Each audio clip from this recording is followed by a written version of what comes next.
In November 2024, I bought and started my first art journal. By that time, I'd been collaging and drawing for about a decade on loose pieces of paper, sporadically, with no consistency. As a self-taught creative, I didn't have a system, and I finally wanted to make my personal art practice a part of my everyday life, easy, accessible, yet exciting. So I made my first pencil drawing on November 23rd, 2024, and I had no idea what this adventure would become in just 1 year. And here is quite a dramatic statement. This decision has changed everything that I knew about art practice and my place in it. I've gained confidence that I've never had before. Not confidence in me being as a better artist, whatever it might mean, but confidence in me as a thinker, explorer, and practitioner. In this video, I'll share 10 transformative insights that I got during this year of art journaling. Very important tips that I would give to myself if I was just starting, or to anyone who wants to art journal but is too self-conscious or needs a gentle, encouraging push. If you're new here, welcome. I'm Anna, and I started this channel to share art journaling tips and inspirations, and also how I build my personal art practice for self-exploration. There are chapters in the video, so you can navigate it the way you want it, but I will save the most important tip from my own perspective until the very end. Short challenges are the best for staying consistent. I can swear by this tip, and I used to be the one who would choose to avoid some high commitment challenges like Inktober or February, not even talking about large scale challenges like Sketch every day for a year.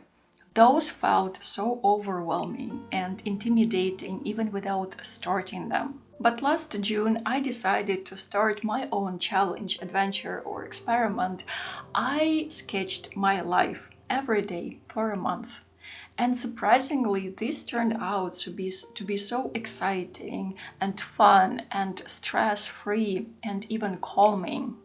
I do believe that my most important insights and the juice of my art practice began to appear and to be noticed by me only when I started that first challenge of mine. I didn't follow any prompts, there was no system other than choosing what to depict every day. There is a video on this channel where I talk about this challenge in detail and show every sketch.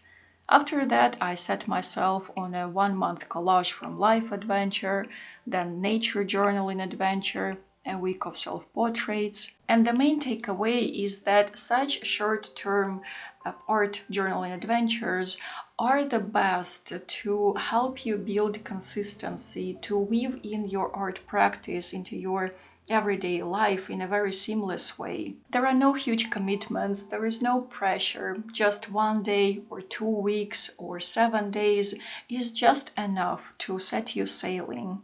And there is much less psychological pressure as well.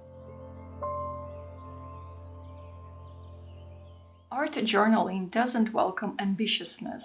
It needs to be your safe space where you come to be curious, then to observe, and then to explore what you observe.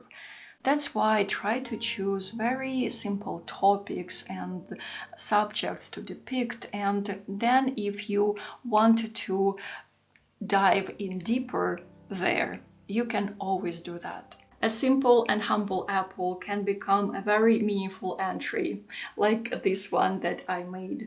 I remember that day so vividly, how I felt, what I was thinking while I was making this sketch, and all thanks to me choosing just an apple to create something that was very near to me, that was simple and approachable, and not to get lost in some complex subjects. If you are just starting, I would recommend zooming in instead of zooming out, which means that choose the objects that are very close to you.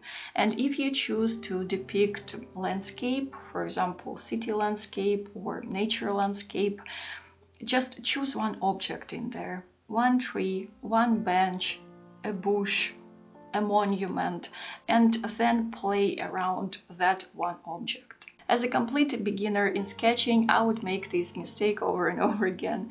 I would choose to sketch like a big and beautiful scene just to capture everything that surrounds me.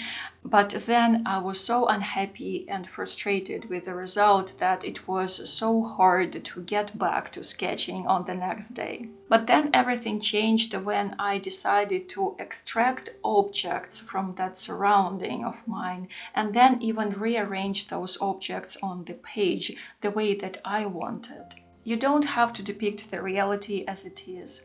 It's always a much easier path to zoom in and to opt for simplicity, and only then, if you wanted, to make it more complex. Don't underestimate the aesthetic side of art journaling. I'm all for a reasonable and frugal approach to art practice. I cannot afford any super expensive and numerous art supplies, and I don't think it is necessary to enjoy the whole process. But it doesn't mean that you have to start with some trashy sketchbook. Choose something that you really like, something that you are excited to play with. This first sketchbook of mine was art creations by Talents, and then I bought a similar, like the same one, but with a different color of the cover, and I loved it. I paid around $10 in a store, in a local art supply store back in Tbilisi for it. And if you are paralyzed by choice, I can highly recommend this one. I really enjoy its cream-colored paper, and it holds different mediums so well, even watercolor. So the paper is really nice, as you can see.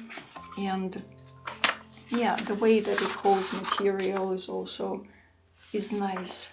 And I'm not sponsored by the brand. They don't know about my existence. I'm just sharing my experience that might help, because there are so many choices and it's so intimidating. And on many occasions, we tend to choose something that is more expensive because we think that it's somehow better, but it's not. There are very affordable options that are just as good and enjoyable to use. Go to your local art supply store, touch the paper, feel the weight, and choose what speaks to you, what you really want to have. And just buy one sketchbook. You don't need many. Just one to begin with, and this absence of choice will remove any risk of being paralyzed by the indecisiveness where and with what to start. And a sub tip here is, don't be afraid to ruin the first page of your sketchbook. Just don't be. Just give yourself this freedom, this opportunity to make something that you don't necessarily like. Remember that you will be 100% curious to look back and see with what you've started. I'm so glad that I didn't remove my first pencil sketches that were like all over the place, that are not even in the style that I enjoy anymore. But I left them because they remind me of who I was back then, and I can embrace all the nuances of this adventure, of this journey of a journal. Don't overwhelm yourself with materials. If you decide to follow my tip about short-term challenges, I recommend that you choose a specific set of mediums for each particular challenge, and choose mediums that complement each other, for example, watercolors and a pen, or a pencil, or pencils, or collage. And it's always so tempting to get more art supplies than we actually need or would use, because there is a special magic around something new and unexplored and some new editions of stuff, but you don't need much to begin with. In terms of colors, don't overthink and pick the colors that you personally like and are excited about, not the one that someone recommends. Just those colors that make you happy. And trust me, this is so important. Even if you end up not having a proper blue for the sky, who cares? Just try to use pink or whatever other color that you have.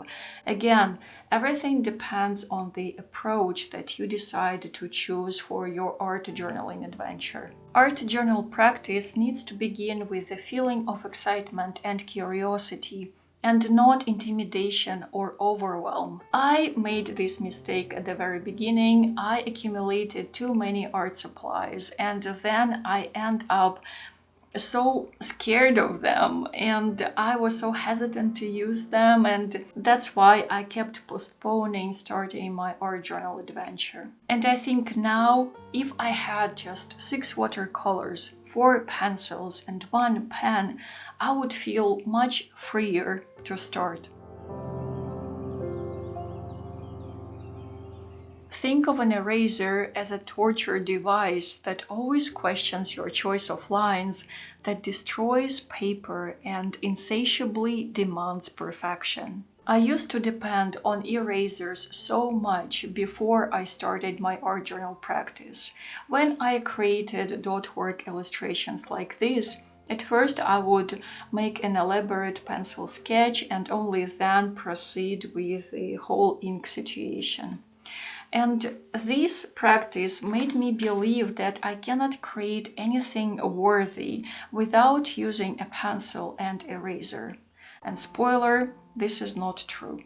Again, art journaling is not an academic type of practice. It requires freedom of movement and intuitiveness and liberation, which are very hard to achieve for a hyper-controlling type of personality, which I have, by the way. And all this past year, I've been working on letting go of the anxious controller in me in all spheres of my life, and my art journals have become just yet another tool for helping me with becoming freer and more liberated from my own self. Drawing with pen first or cutting out collage shapes without making any preliminary marks become an act of magic, because you never know what appears in the end. And please rest assured that you will like what appears there, despite any fear, doubts, or any other voice of the self-critic that you might have. I already mentioned in the videos, the previous ones on this channel, that every time I sit down and face a blank page, I am horrified, my heart jumps, but I still create because I know that I will love what my hands will come up with, and I don't want to restrict them in their movement and in their ability to see what my eyes cannot.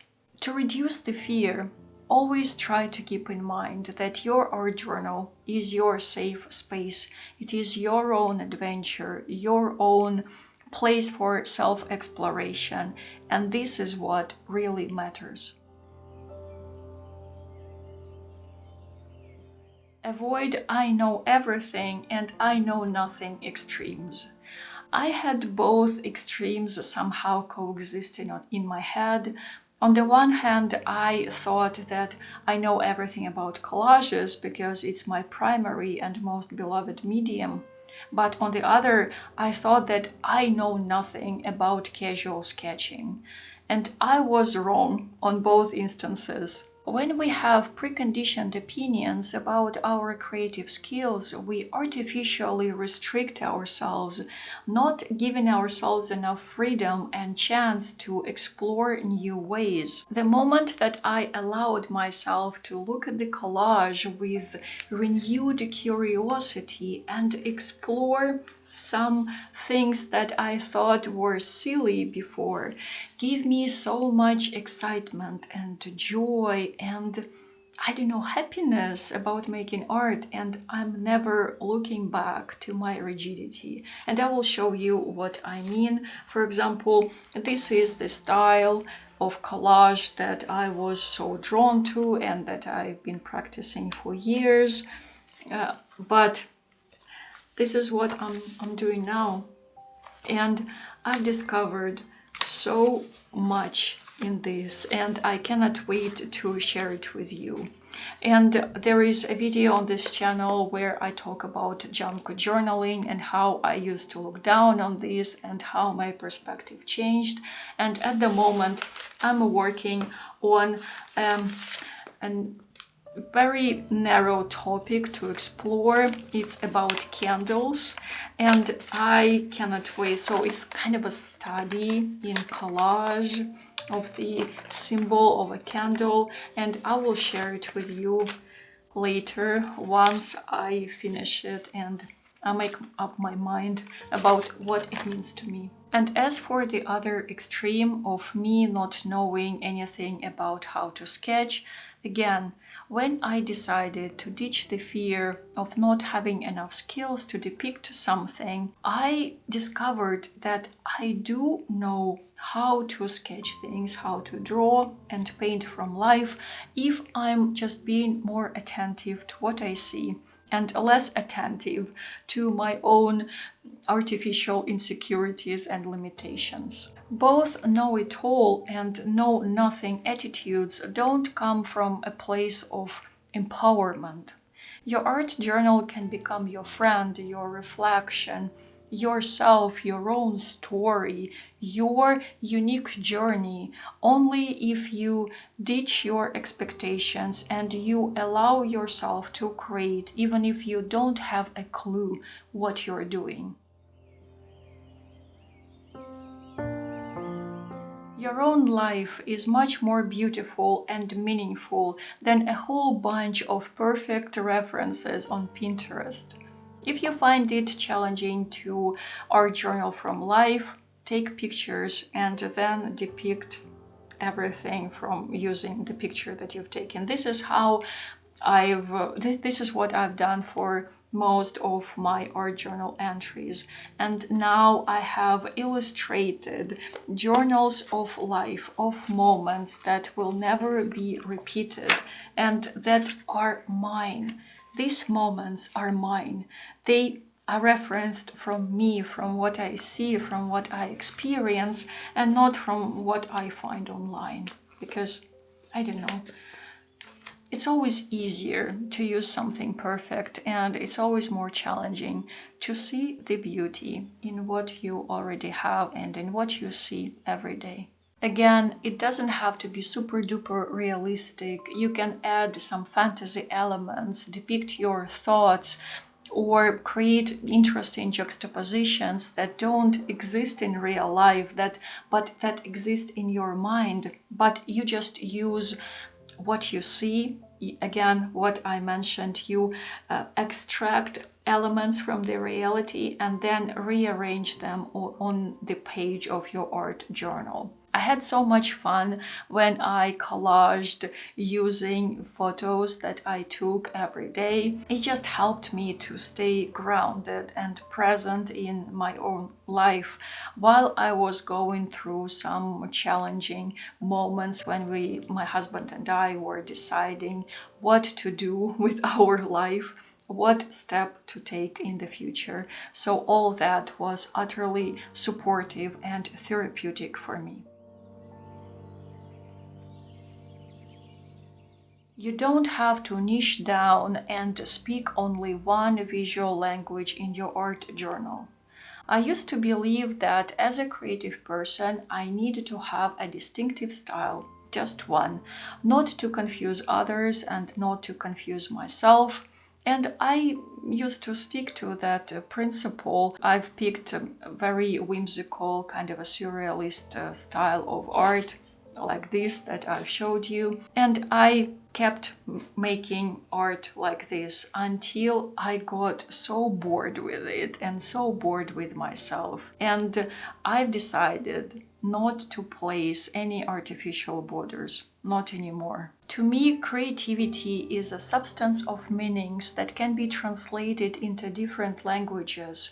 A language of watercolor, a language of line work, a language of dot work, a language of gouache, a language of words, or a language of color, a language of realism, or a language of some abstract forms. Just as we constantly change and we never stay the same person that we are some time ago, our art doesn't have to be limited either.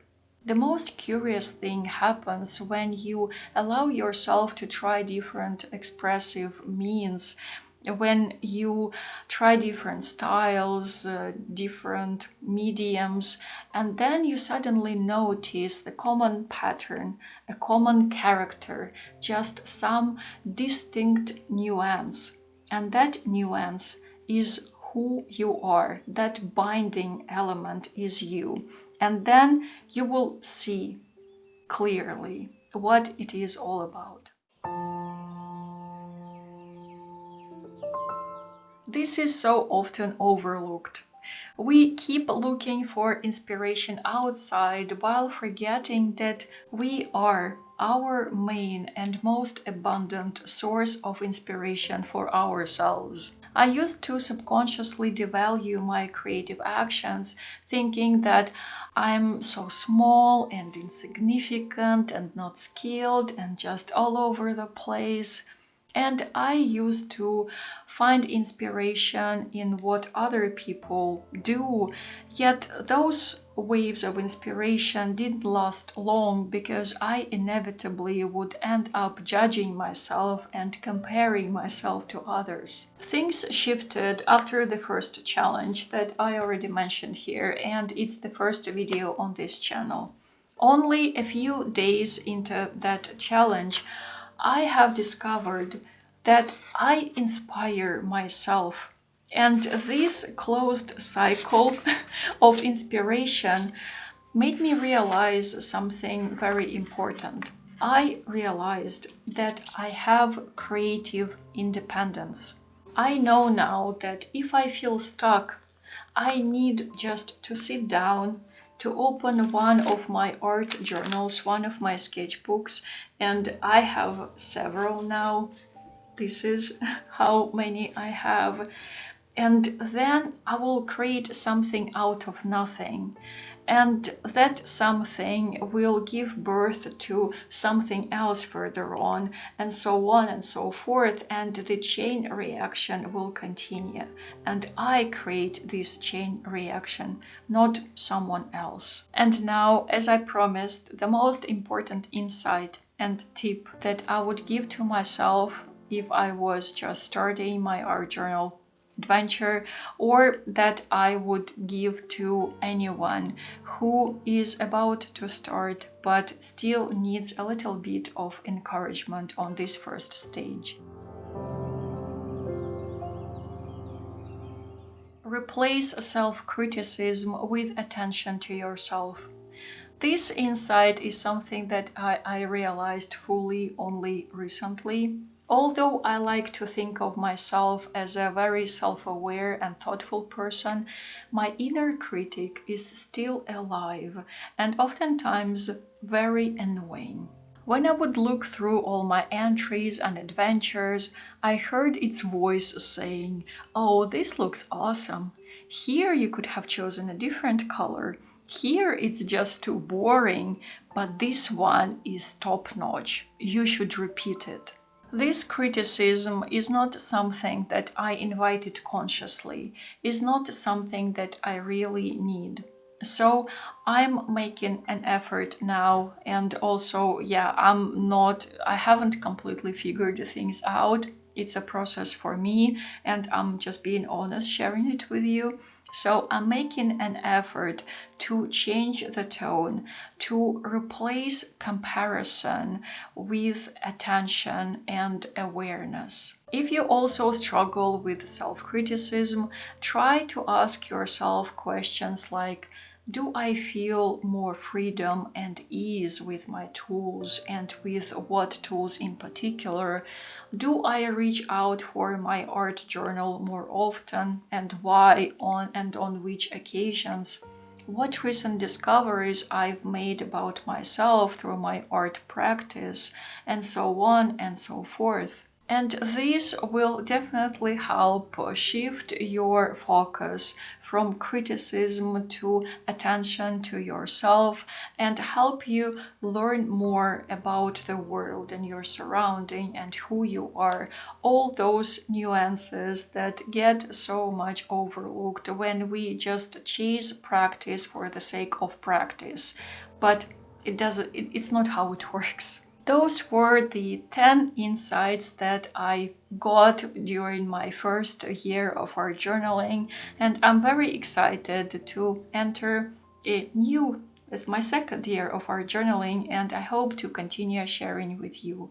And please feel free to tell me in the comments whether you found this video inspiring, helpful, or in any way or interesting, whether you are an art journaler already, or you're just beginning your practice, or maybe you have some personal unique insights to share with all of us. So go to the comments and let me know, and everyone who is here now watching. Thank you so much for spending this time with me, dear fellow creatives, and I'm wishing you a beautiful day filled with art, observation, or anything that you decide to choose. And I will see you in the next video. Пока-пока!